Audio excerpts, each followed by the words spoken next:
Sa mga nagtatanong kung paano gamitin ng tama itong K8 wireless microphone, yan, pakisundan po itong procedure.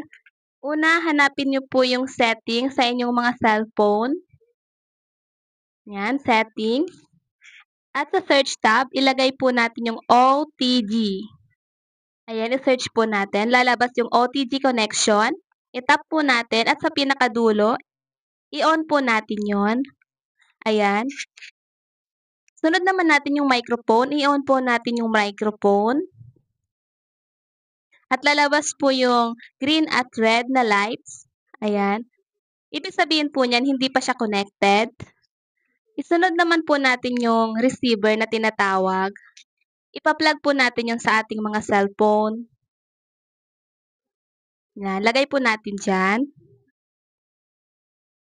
At doon sa microphone, makikita nyo po yung color green. Once na steady na po yan, ibig sabihin connected na po ang ating mga mini microphone sa ating mga cellphone at ready na po natin siyang igamit. Subukan nyo na rin.